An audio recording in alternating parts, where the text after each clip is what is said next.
Iren Alphonse. Dan inilah Cemilan, cerita milenial anak muda. Halo teman-teman, apa kabarnya? Aku harap kabarnya baik-baik banget pastinya ya.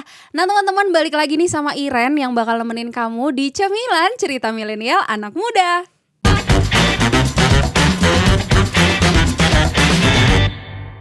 Nah teman-teman, kayak biasanya nih kita bakal bahas satu topik yang pas banget buat anak muda. Namanya juga kan cerita milenial anak muda ya kan.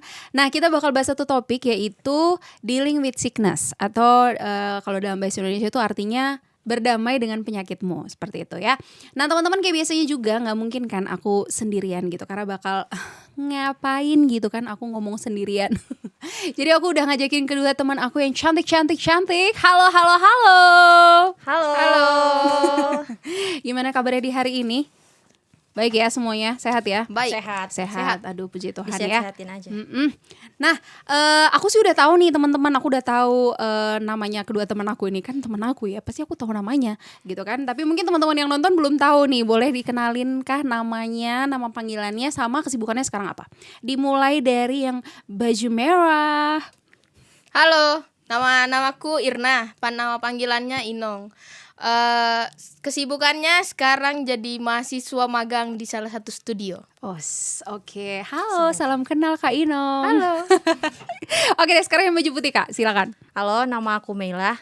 Kesibukannya sebagai mahasiswa di semester akhir, biasanya dipanggil Meila. Oh iya, oke dah. Sekarang kan biar aku kayak yang di internet gitu kan, kakak, aku panggilnya kakak ya. Masa bun gitu kan, kakak aja ya. Kayak Shopee ya, Bun. Nah, kan kita temanya nih Kak, sekarang dealing with sickness gitu kan. Nah, teman-teman mungkin nggak tahu bahwa kakak berdua mungkin punya penyakit gitu ya. Nah, bolehkah diceritain kakak ini punya penyakit apa? Boleh nggak diceritain ke teman-teman? Dari Siapa kakak dulu nih? Mela dulu. Oke, ya teman-teman, diagnosa terakhir dari dokter, aku tuh mengidap penyakit SLE. Kalau biasa dikenal di masyarakat umum, khayal umum ya, lupus. Nah, di situ sebenarnya sakit radang sendi, bukan cuma satu sendi teman-teman, tapi semua sendi yang ada di tubuh ini. Jadi kalau biasanya sakit, mungkin ada puluhan sendi yang bisa sakit dalam seharian. Gitu. Oke, sakitnya lupus ya Kak. Iya, lupus. Oke, Kak Inong, kalau Ya. Kakak sakitnya apa? Ya, kalau diagnosa terakhir dari dokter juga saya terkena osteosarkoma. Osteosarkoma stadium 2B, yaitu kanker tulang. Oke. Nah teman-teman, itu tadi penyakitnya ya, aku nggak bisa ngulang karena bahasanya susah ya. Tapi kalau disimpulkan, kalau Kamela ini penyakitnya lupus ya Kak. Ya. Kalau Kak Inong penyakitnya kanker tulang. Nah aku pengen tahu dong, dan juga mungkin pasti juga teman-teman pengen tahu. Boleh diceritain nggak sih Kak, kapan Kamela duluan, kapan sih mulai mengidap lupus? Gimana awalnya? Ya, awalnya itu waktu 2016. Di situ berasa sendi-sendi sakit, tapi awalnya itu berpikir bahwa itu cuma karena kecapean. Jadi ya biasa aja gitu ya kan, karena anak-anak muda juga, jadi mungkin karena terlalu banyak beraktivitas, jadi mungkin sendi sakit. Di situ berpikir ya biasa aja. Tapi udah lama 2018 semakin hari semakin sakit.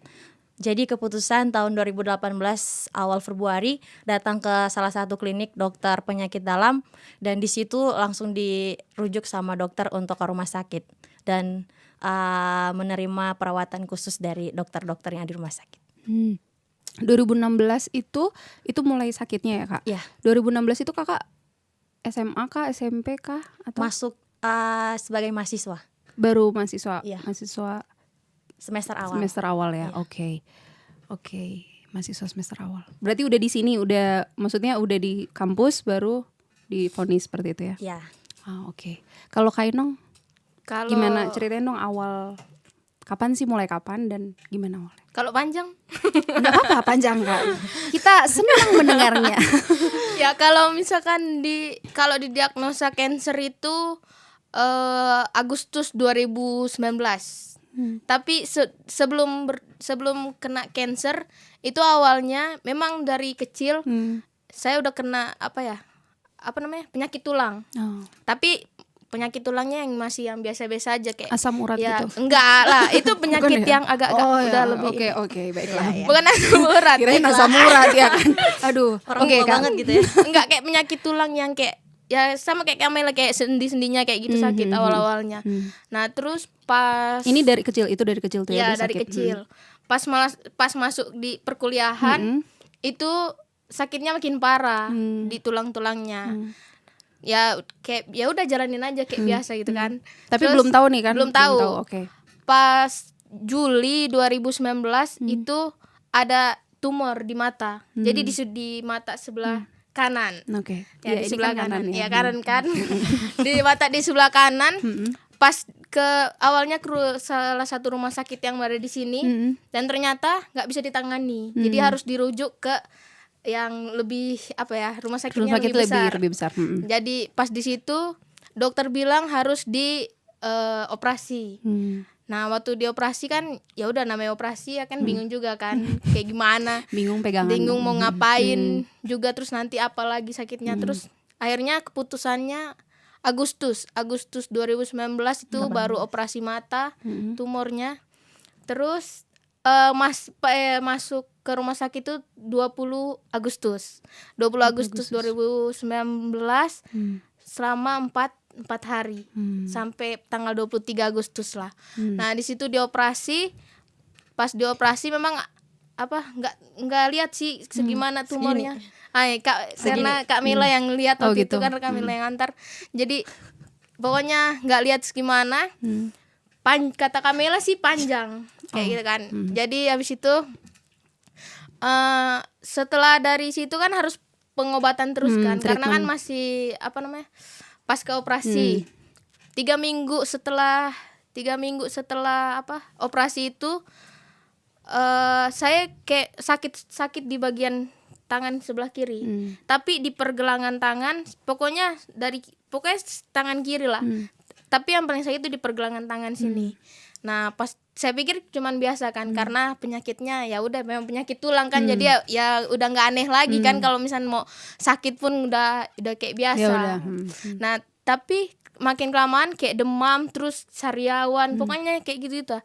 Pas di mau kontrol selanjutnya, dokter bilang kok ada diagnosa, dokter bilang kayak ada diagnosa lain. Diagnosa lain, terus di pengobatan selanjutnya di MRI, di biopsi. Nah, hasil biopsi ternyata tumor ganas. Kan kok tumor ganas kan ya kalau udah dibilang tumor ganas itu berarti kanker. cancer kan. Di situ ya udah.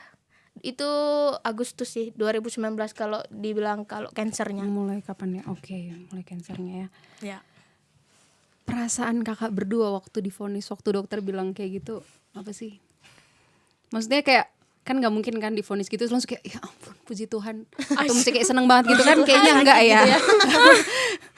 Gimana perasaan kakak? Takut nggak atau kayak ya udahlah mau gimana lagi gitu, atau gimana? Kamila duluan. Ya kalau aku perasaan yang pertama itu ya kaget ya, karena maksudnya dari awal nggak pernah masuk rumah sakit, nggak pernah berhubungan dengan rumah sakit lah gitu ya. Tapi pas di diagnosa seperti itu kaget. Yang pertama kaget, yang kedua kayak sedih sih sebenarnya. Sedih ya, karena masa muda terus tiba-tiba udah sakit kayak gitu kan. Dan sakitnya bukan cuma bisa langsung sembuh kayak flu, minum obat sekali langsung sembuh, enggak. Kata dokter waktu itu katanya penyakitnya nggak ada obatnya. Jadi untuk sementara ini cuma bisa minum obat anti nyeri. Jadi untuk berharap sembuh itu Kecil. aduh, mujizat itu nyata itu ya. Jadi kayak ya sedih. Terus yang kedua itu yang ketiga ya. Ya yang ketiga takut juga gitu. Ya semua manusia ya bakalan mati sih, tapi jangan dulu yang masih muda gini ya kan. Jadi ya takut juga karena mungkin bakalan banyak waktu yang tersita, seharusnya bisa mengeksplor diri gitu, talenta-talenta yang ada, tapi kita sudah lebih banyak ke rumah sakit, udah terbatas dengan fisik. Oke, kalau Kak Inong gimana Kak? Perasaan Kakak waktu dinyatain? Pas perasaan awal sih yang dokter langsung diagnosa cancer, itu kayak dunia itu mau runtuh. Kayak apa ya, maksudnya kayak pokoknya kayak hancur sehancur-hancurnya. Sempet juga kayak menyalahkan Tuhan kan, karena kan kalau orang yang berbicara dengan cancer kan langsung udahlah nggak ada harapan lagi kan. Memang penyakit cancer kan memang sampai sekarang pun belum tahu obatnya apa. Jadi ya cuman bertahan karena obat nyeri, bertahan juga ya. Kalau misalkan sembuh pun ya itu mukjizat. Pas itulah hancur lah Kak. Hancur, kecewa, nangis lah pokoknya. Udah nggak tahu lagi mau bilang apa, intinya ya udah hancur. Kayak gitu. Tapi senang banget ya ngelihat Kak Inong, Kamela sekarang sambil ceritain tuh sambil ketawa, sambil senyum. Aduh, seneng banget ya. Nah, itu kan perasaannya Kak. Gimana reaksi keluarga nih? Keluarga Kakak berdua waktu Kakak berdua divonis gitu. Terus juga teman-teman Kak, lingkungan di sekitar Kakak. Kak Inong dulu deh. Kalau Reaksi keluarga. waktu reaksi keluarga sama sih, hancur juga. Mereka kayak ya ampun, maksudnya masih muda tapi penyakitnya udah yang kayak langsung parah, langsung kayak ya udah nggak ada obatnya kayak gitu kan. Kalau ya orang tua juga kayak sedih, terus mau melakukan apapun juga nggak bisa, cuman hanya bisa berdoa. Cuman ya udah berdoa, bersyukur lah. Kalau kata mama dan papa ya udah nggak apa-apa kamu sakit kayak gini, ya udah bersyukur aja, nanti Tuhan juga kasih mukjizat. Cuman kayak gitu sih mama sama papa bilang. Kalau reaksi teman-teman awalnya ya agak sulit ya, agak sulit, agak berat untuk, gitu ya kan. untuk diceritakan. Kenapa Kak? Mereka ikut turut berapakah gitu atau Turut senang. Mereka Kak. Sedih. Enggak, ya itulah Kak. Ya nggak percaya, maksudnya ya yang nggak percaya juga mereka kan, karena apaan sih orang ceria-ceria gitu kan. Di saat udah memang lagi betul-betul sakit di kamar diam sendiri, terus mereka kayak ngajakin ketawa, terus pukul bagian yang sakit itu kayak mau marah, tapi ya udahlah ya, mereka kayak ya udahlah, mereka ketawa-ketawa padahal dalam, maksudnya mereka ketawa-ketawa tapi dalam hati saya tuh kayak ini loh lagi sakit betulan. Ini loh butuh pertolongan, tapi ya udahlah nggak usah lah. Gitu, kayak gitu sih Kak. kalau Kak Mela gimana Kak? Ya kalau aku pertama kali bilang sama orang tua ya pasti mereka kaget ya. Mereka sedih juga, dan sekalian juga dibilang ya kalau gitu kamu cuti aja 1 tahun untuk perobatan gitu ya, untuk ikut supaya juga bisa ikut kuliah dengan baik, karena sangat terhalang gitu.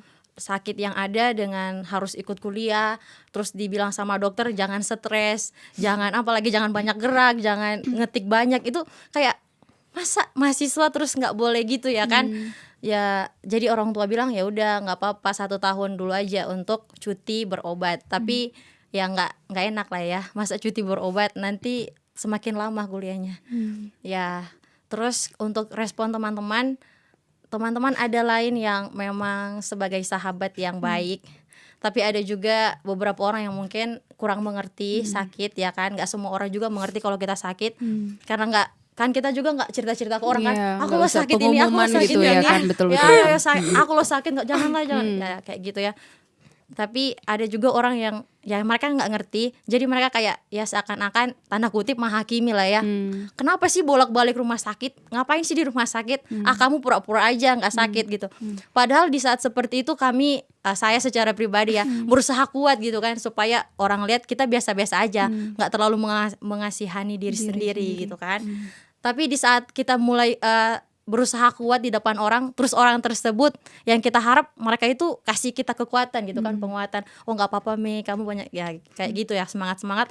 Tapi malah mereka yang ngejulit kita gitu loh. Aduh sakitnya sebenarnya ya.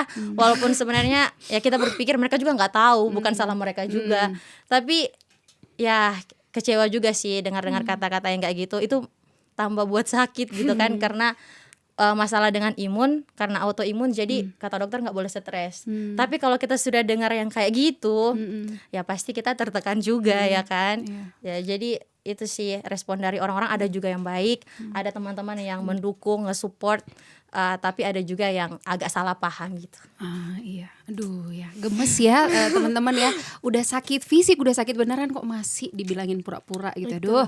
Oke, nah ini kan tadi berarti kalau misalnya disimpulkan, maksudnya ini berarti pas masuk kuliah ya? Iya. Pas masuk kuliah dan posisinya jauh dari orang tua. terus dengar kayak gitu, terus maksudnya kita harus dengar itu sendiri dari dokter gitu, nggak ada orang, istilahnya nggak ada orang tua yang bisa menolong kita seperti itu ya. Wow, aku salut sih. Oke. Seperti yang tadi Kamila bilang, kenapa nggak cuti dulu? Itu kan pas masuk kuliah, udah kuliah. Kenapa nggak cuti dulu? Maksudnya ini sakitnya ini tiap hari kah atau tiap sebulan sekali kah atau gimana? Aduh, kok aku ketawa sih. Ini ceritanya lagi sedih ya. Oke. Baiklah, aku Kak Inong dulu deh. Sakitnya kakak ini maksudnya kambuhnya itu tiap hari kah atau seminggu sekali kah atau sebulan sekali apa gimana, Kak? Kalau dibilang sakitnya kapan, kayak sakitnya setiap hari, setiap saat, setiap menit, setiap detik kayaknya. Jadi nggak bisa dibilang Kak, kalau misalnya sakitnya itu kumat-kumat, enggak, karena setiap hari sakit. Jadi aku nggak bisa kayak bilang nggak sakitnya itu jarang-jarang, enggak, kayak tapi memang setiap hari sakit. Jadi bingung juga mau dibilang kapan nggak sakitnya, ya nggak tahu. Karena memang sakit terus setiap hari. Terus kenapa nggak cuti, Kak? Atau itu maksudnya berobat dulu Kak, atau kenapa memilih untuk lanjut? Ya memang sih, maksudnya waktu itu juga pas dikatain cancer, apalagi waktu itu udah stadium 2 kan. Jadi selama di perkuliahan juga sempat bolak-balik antara balik Malang sama Jakarta kan untuk pengobatannya. Tapi kalau misalnya mau dibilang cuti, ya enggak juga sih, karena masa ya aku cuma berpikirnya ya memang kamu sakit, masa ya kamu jadikan penyakitmu ini kayak alasan untuk untuk cuti gitu kan. Kayak kalau misalnya cuti kan berarti otomatis perkuliahan makin panjang gitu kan.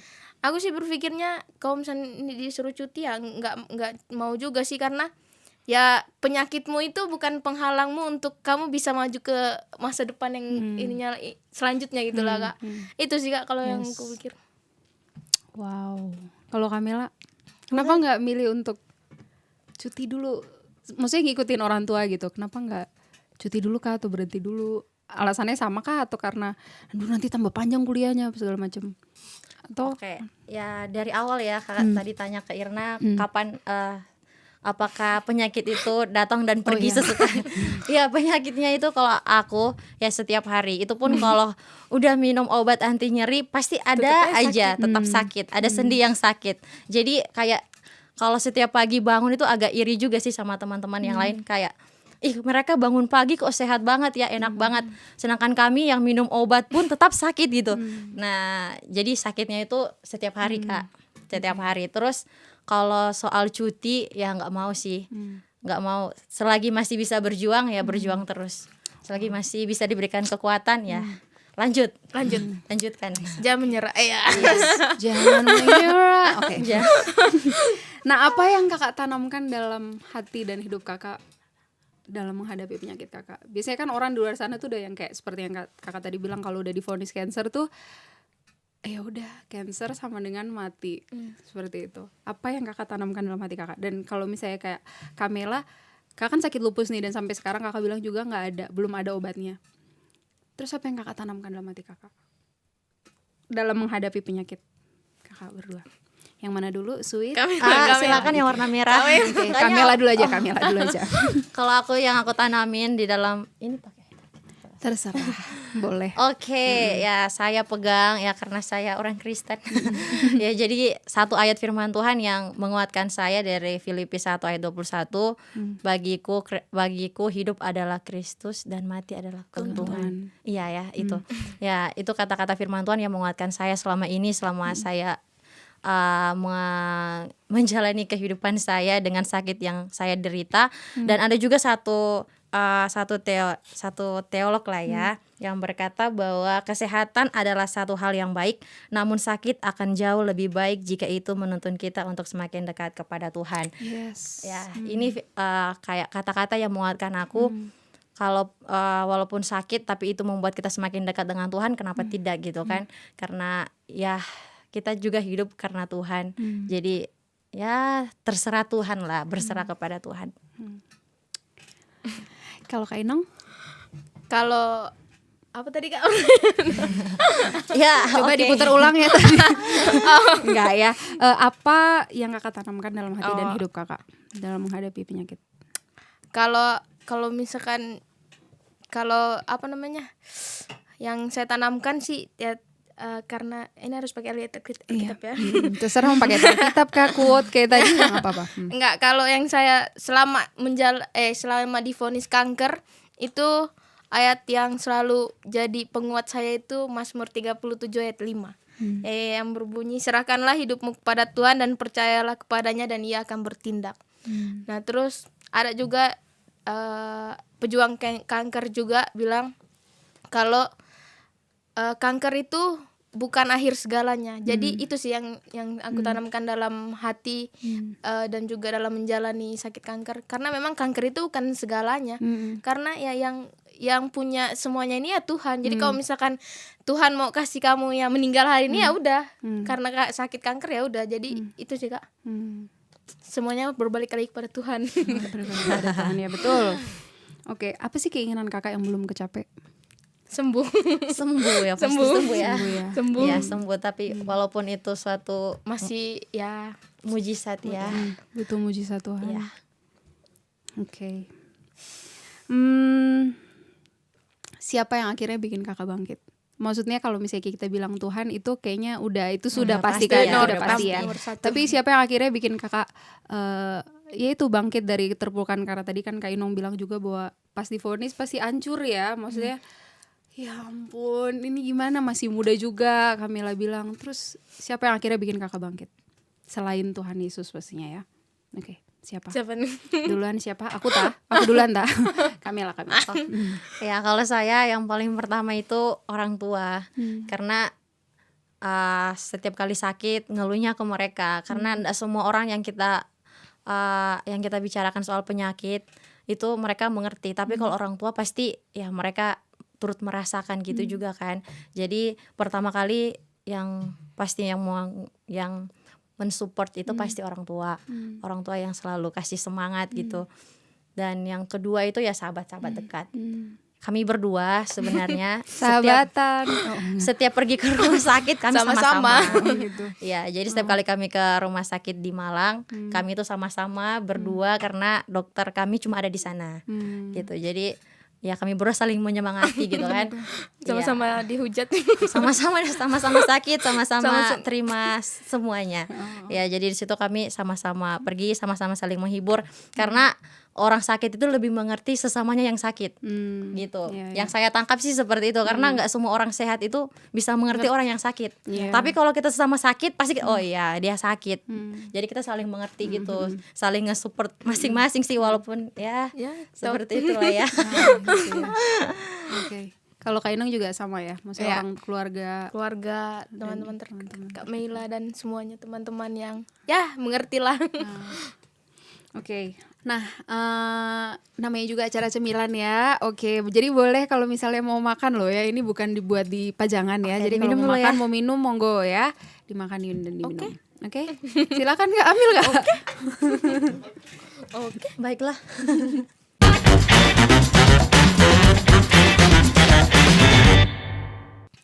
Nah, tadi kan udah dibilangkan bahwa kalau misalnya Kak Inong sama Kak Mela kalau ke rumah sakit tuh barengan gitu kan, saling menyemangati orang sakit, menyemangati orang sakit gitu ya. Nah, boleh nggak sih aku pengen tahu dong pengalaman dalam perawatan lah Kak istilahnya. Pengalamannya gimana? Boleh ceritain nggak sih Kak? Maksudnya di sana tuh ngapain aja Kak? Maksudnya di rumah sakit tuh ngapain aja? Diapain aja? Boleh nggak Kak? Cerita Kak Inong dong. Ya kalau apa namanya, selama pengobatan dan pengalaman di rumah sakit, kalau di rumah sakit itu setiap ke rumah sakit ya pasti ditanya lagi dokter keluhannya apa. Selalu itu yang ditanya, Pasti ya ya. gimana keluhannya. Terus habis itu biasanya sih yang paling sering itu MRI sama CT scan sama ronsen. Itu yang paling sering kalau yang di rumah sakit yang di Malang sini kan, karena kalau saya kemoterapi itu kan di Jakarta.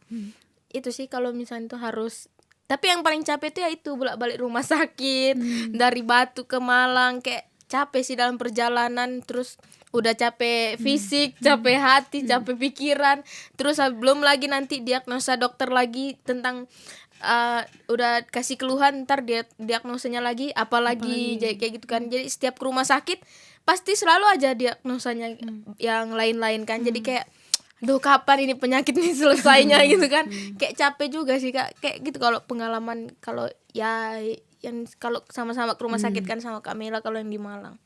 Itu sih. Terus kalau kanker itu kan biasanya bukan identik sih, maksudnya kan biasanya di kemo. Kakak di kemo gak sih? Ya, di kemo. Kemo sakit gak Kak? Enggak, kan udah biasa. Iya, enggak sih Kak, karena kan kemo itu kan kayak diinfus sebenarnya. Jadi dimasukin, jadi banyak cairan kayak bukan cairan. Iya, cairan gitu. Jadi dimasukin.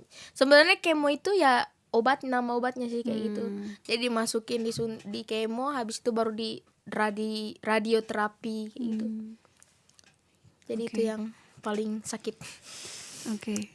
Kalau Kamela pengalamannya gimana? Boleh ceritain gak Kak? Ya kalau pengalamannya di sana ya biasalah, karena namanya juga kalau penyakit sendi pasti ronsen itu udah hal yang biasa, itu sudah rutin ya kalau mau ke rumah sakit. Terus juga yang paling apa ya, yang paling memalukan sih bisa dikatakan itu waktu rekam jantung.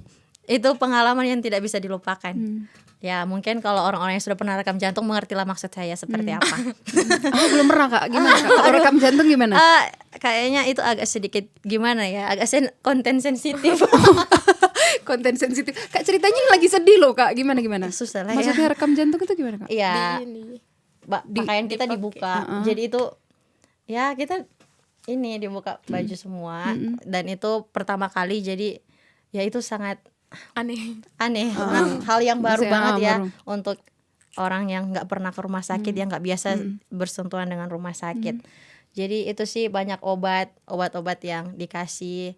Sebenarnya capek minum obat karena setiap hari harus minum obat dengan jumlah yang sangat banyak. Sebenarnya sampai kayak apa ya, kayak ngefly gitu loh. Karena obat kayak mau beraktivitas tapi kok capek banget badan, gak pengen tidur. Jadi pengen tidur terus.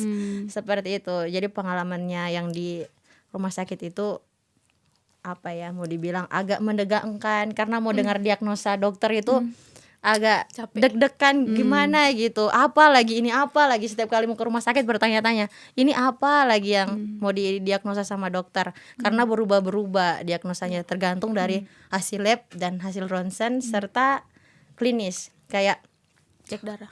ya cek darah itu hasil lab ya kan. Oh ya. Terus secara fisik yang mereka lihat perubahan-perubahan di fisik itu seperti apa. Jadi agak menegangkan, menyedihkan. Ya, Campur seperti aduk. itulah. Campur-campur. Tapi ada senangnya karena berdua. Jadi kalau sakit sama-sama ya Menyemangati. sangat ya. Oke. Sekarang pertanyaanku, kapan titik terendah dalam hidup Kakak? Kainong duluan. Kalau titik Maksudnya Kakak yang literally nyerah, misalnya gitu. itu pas kemo yang ketiga. Itu yang udah kayak terendah. Itu kayaknya paling rendah banget itu. Itu yang kemo ketiga waktu pas di Jakarta. Karena itu yang pertama kali kemoterapi, tapi harus 8 kali kemo dalam waktu yang singkat. Aduh, kemoterapi yang ketiga, tapi itu yang keempat, yang ketiga udah kayak bilang sama mama sama papa, udahlah, maksudnya ikhlaskan aja, maksudnya kalau misalnya aku mau ya dipanggil Tuhan sekarang, ya udah ikhlaskin aja. Terus kayak mama sama papa, kamu bertahan aja kayak gitu kan, mau sampai kapan pun kamu bertahan aja, mau cuman kayak terus. Tapi kan karena saya udah capek karena harus kemo dari hari pertama sampai hari keberapa, kayak capek kan, maksudnya disuntik terus, kayak nggak ada habis-habisnya, disuntik terus belum lagi radioterapi, di terapi yang pokoknya yang itulah di radioterapi itu kan Kak, kayak pokoknya yang kemo ketiga itu kayak udah titik paling udah menyerah. Tapi kayak dikuatin terus sampai akhirnya pas kemo keempat itu yang udah parah, separah-parahnya karena saya udah nggak kuat lagi lah. Lagi di pertengahan kemo mau radioterapi, tapi aku udah nggak kuat lagi. Jadi langsung drop, langsung di situ masuk ruang ICU. Pokoknya udah langsung ya udah kayak dokter juga udah nyerah kan. Dokter juga bilang sama orang tua kayak udah nggak ada harapan lagi, karena udah masuk ruang ICU, udah terkapar, udah semua tubuh pakai alat kan. Jadi dokter bilang udah nggak ada harapan lagi untuk anak ini sembuh. Jadi ya kayak dokter bilang ya udah ikhlasin aja kalau misalnya terjadi sesuatu habis ini, karena memang kata dokter udah koma. Jadi kalau mau dia sempat koma. ya pas kemo keempat, kalau dia mau sembuh pun ya udah pasti susah. Jadi kalau pokoknya yang di kemo itu yang koma itu kayak aku juga nggak tahu ya, nggak rasanya gimana. Tapi kayak udah Tuhan, aku udah capek, Tuhan ambil aja kayak gitu kan. Udah kayak Tuhan ambil aja aku. Terus tapi terus kayak diingatin lagi, banyak orang yang mendukung kamu loh. Masa kamu mau menyerah cuman karena sakit kayak gini? Terus kayak bangkit lagi. Kayak gitu-gitu sih ya. Itu yang paling terendah. Sangat-sangat Berapa terendah. lama sih kakak koma? Nggak nyampe berbulan-bulan sih. Kayaknya cuman 1 atau 2 hari. Yang hari kedua baru ya bangun, terus kayak langsung semangat lagi kayak gitu kan. Langsung bilang sama mama, ayo mak kemo lagi.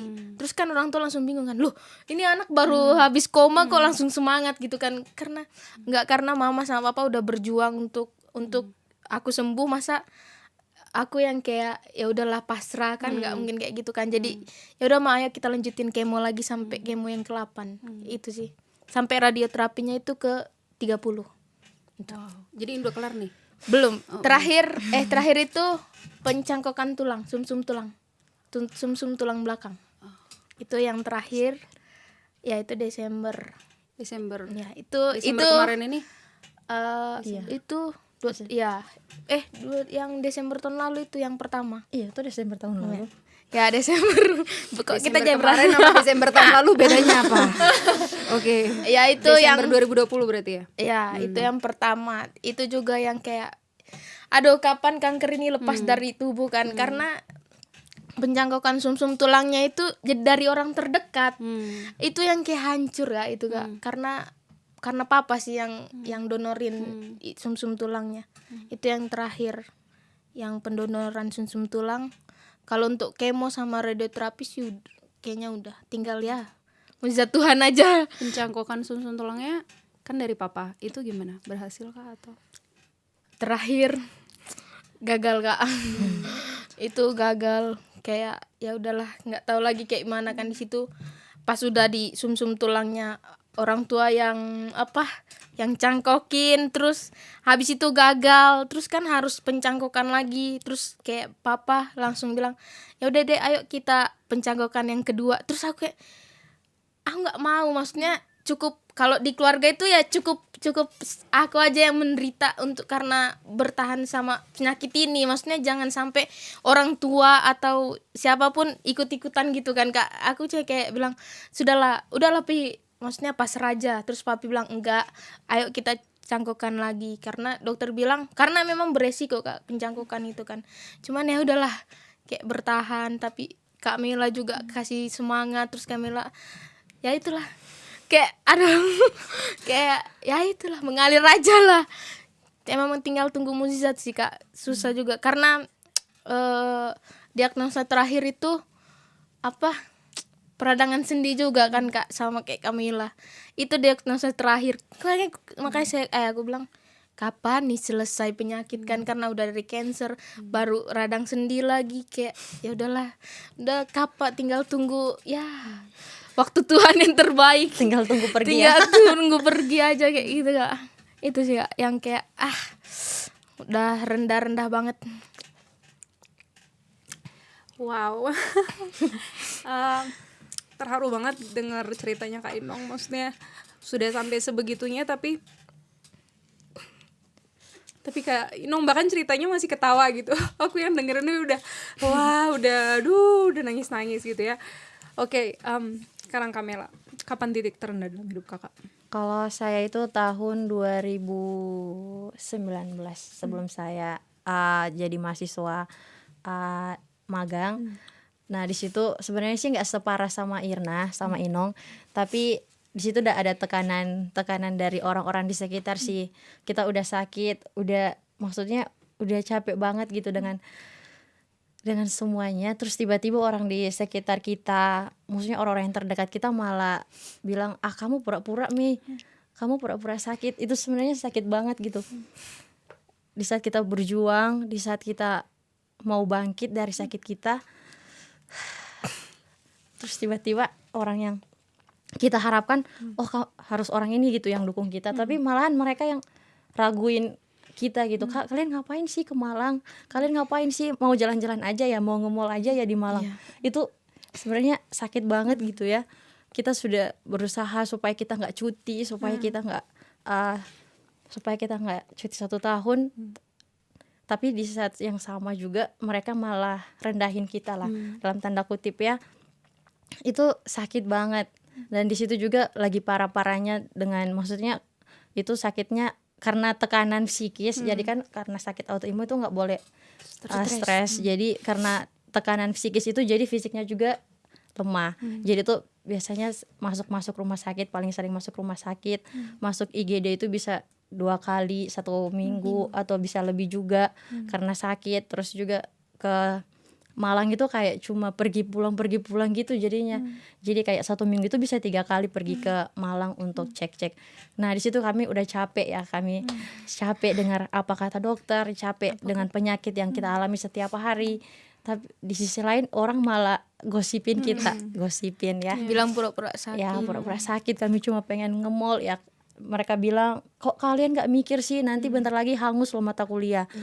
Nah di situ kami juga nggak, maksudnya kami juga nggak mau gitu kan, kuliah terhambat, kami juga nggak mau seperti itu. Nah di situ kami lagi berjuang sekeras-kerasnya, tetapi kalau orang tiba-tiba bicara kayak gitu, orang-orang kasih keluar kata-kata yang nggak enak, ya di situ itu sangat sakit gitu ya. Di situ saya merasa kayak pengen ya udah aku kayaknya biarin aja dulu 1 tahun, kayak pengen sudah mau ambil cuti karena gitu iya karena nggak enak banget rasanya kayak gitu. Jadi di situ udah pengen cuti, udah mau bilang sama orang tua, tapi di sisi lain juga ya di saat lagi rendah-rendahnya itu ya ada Tuhan.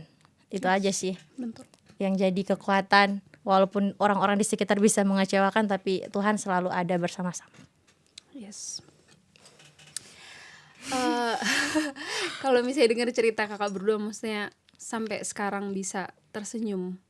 Oke, balik ke tema kita, dealing with sickness. Karena aku tanya sama kakak berdua, udah damai belum sih sama penyakit kakak? Maksudnya atau bakal terus bakal terus bergumul dengan penyakit kakak, atau ya udahlah ini yang Tuhan kasih, mau gimana? Udah berdamai belum sih? Udah ya. Aman. Puji Tuhan. Iya. Wow. Nah teman-teman yang nonton, aku harap banget semoga bisa diberkati ya. Dan ini pertanyaan selanjutnya. Ada pesan nggak buat teman-teman di luar sana yang lagi juga nonton, yang mungkin sakitnya nggak dalam tanda kutip separah kakak berdua ya? Ada nggak pesan yang mau kakak sampaikan untuk teman-teman yang lagi nonton? Kamela dulu. Ya kalau aku ya teman-teman, ketika kita sakit bukan berarti sudah sampai situ aja hidup kita gitu, enggak. Tetapi berusahalah untuk terus maju. Tuhan ada bersama-sama dengan kalian, bersama-sama kita yang sakit-sakit ini ya. Tuhan itu ada bersama-sama dengan kita. Kita terus berharap sama Tuhan, dan kita lihat aja Tuhan itu pasti menolong kita. Ada seorang dosen yang katakan, Tuhan mungkin Tuhan tidak bisa menghilangkan penyakit kalian, tapi Tuhan berikan kekuatan. Nah di saat seperti itulah ya menurut saya Tuhan itu selalu bersama-sama dengan kita. Tuhan akan berikan kekuatan apabila kita mau sungguh-sungguh juga dengan Tuhan. Yes. Kalau Kak Inong, yang mungkin cancer survivor doang kayak Kak Inong.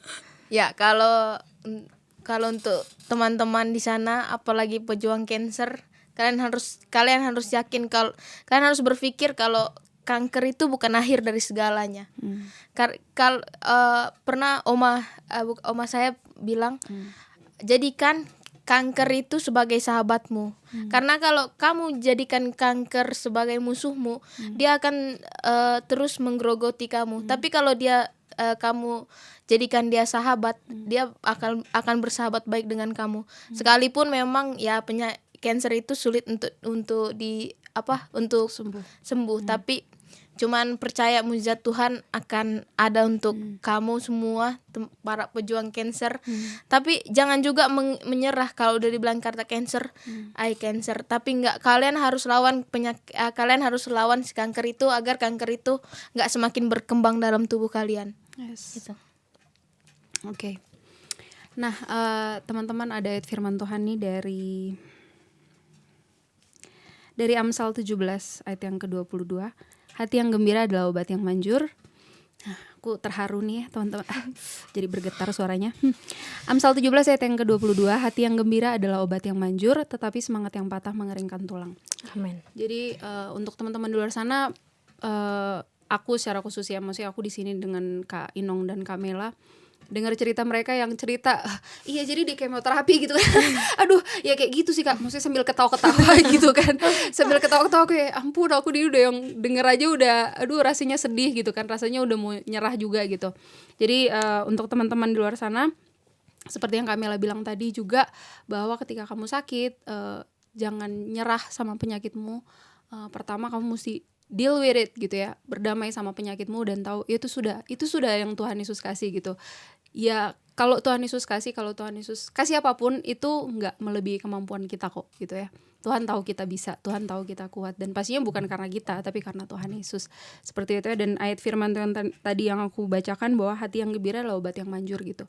Kalau misalnya kita terus-terusan dirundung kesedihan, dirundung ketakutan gitu ya, aduh ini nanti gimana, kapan sembuhnya kayak gitu, kita nggak akan sembuh-sembuh, justru malah mungkin, iya nggak sih Kak? Ya, Justru kita akan tambah sakit gitu kan. Aduh, ya kayak aku juga ingat papaku tuh, ya gitu juga kadang misalnya yang bikin stroke, yang bikin darah tinggi itu bukan karena dari luar gitu, karena dari kita, pikiran gitu kan, hati juga kalau misalnya aduh nggak beres gitu, itu yang tambah bikin sakit gitu kan. Jadi untuk teman-teman, hati yang gembira adalah obat yang manjur ya. Jadi ya udah, deal with it gitu. Dan aduh, terima kasih untuk Kak Inong dan Kamila sudah men-sharingkan pengalamannya dengan penyakit yang diderita. Aku berdoa dan aku yakin juga teman-teman yang dengar juga mendukung dalam doa untuk kakak berdua supaya kalau Tuhan kehendaki bisa sembuh gitu ya. Aduh, terima kasih ya. Aduh, oke deh.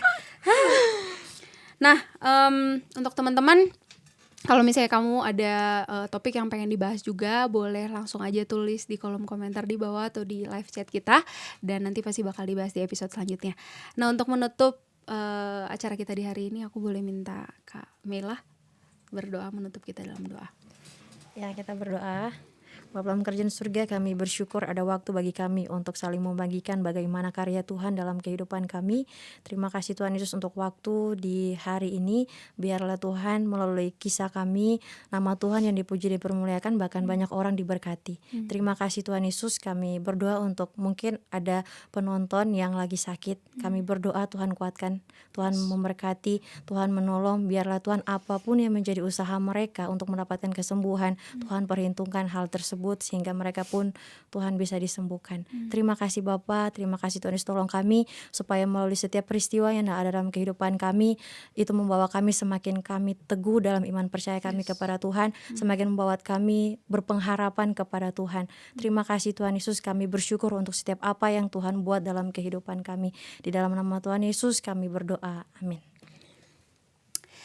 Oke deh teman-teman, aduh akhirnya kita udah sampai di penghujung lagi kan, di penghujung acara, dan sampai ketemu lagi di minggu depan, dan kita bakal bahas satu topik juga yang pastinya anak muda banget deh ya.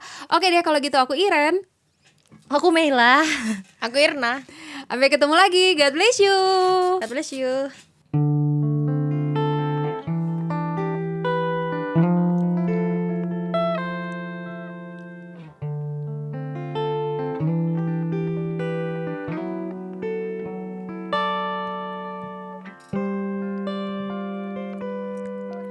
Tuhan tak pernah janji langit selalu biru, tetapi Dia berjanji selalu menyertai.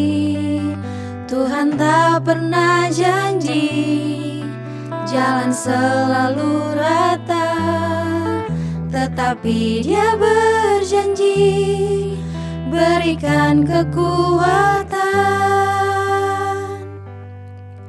Jangan pernah menyerah, jangan berputus asa. Mujizat Tuhan ada saat hati menyembah.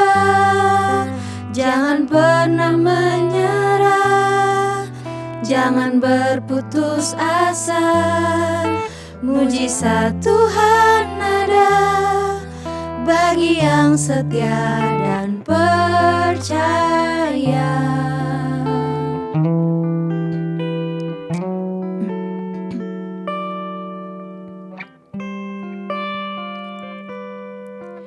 Tuhan tak pernah janji langit selalu biru, tetapi Dia berjanji selalu menyertai.